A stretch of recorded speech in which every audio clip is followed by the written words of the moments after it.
بسم الله الرحمن الرحيم. ألف لام ميم.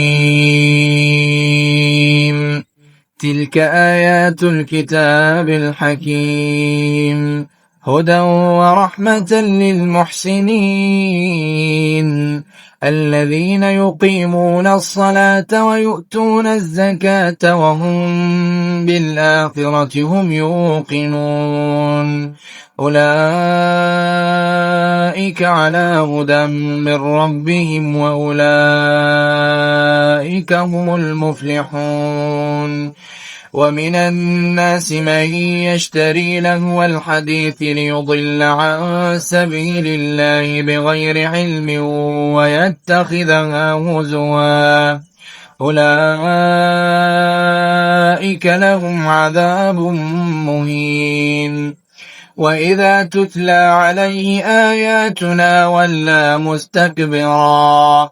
ولى مستكبرا كأن لم يسمعها كأن في أذنيه وقرا، فبشره بعذاب أليم. إن الذين آمنوا وعملوا الصالحات لهم جنات النعيم خالدين فيها وعد الله حقا وهو العزيز الحكيم.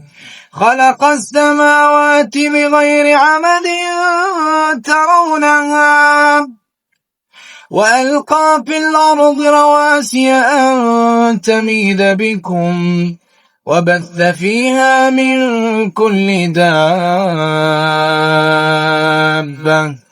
وأنزلنا من السماء ماء فأنبتنا فيها من كل زوج كريم. هذا خلق الله فأروني ماذا خلق الذين من دونه بل الظالمون في ضلال مبين. ولقد آتينا لقمان الحكمة أن اشكر لله ومن يشكر فإنما يشكر لنفسه ومن كفر فإن الله غني حميد. وإذ قال لقمان لابنه وهو يعظه يا بني لا تشرك بالله إن الشرك لظلم عظيم. ووصينا الإنسان بوالديه حملته أمه وهنا على وهن وفصاله في عامين أن اشكر لي ولوالديك إلي المصير.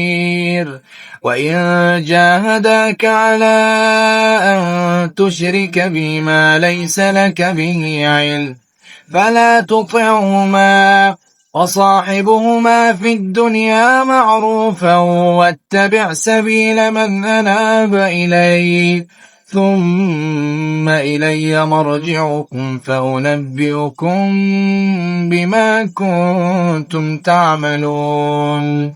يا بني إنها إن تك مثقال حبة من خردل فتكن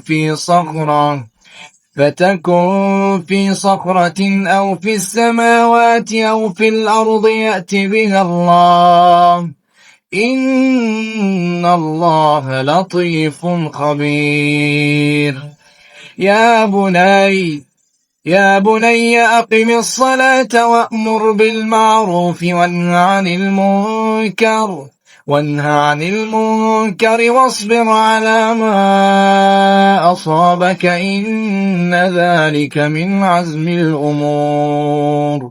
ولا تصعر خدك للناس ولا تمش في الأرض مرحا إن الله لا يحب كل مختال فخور.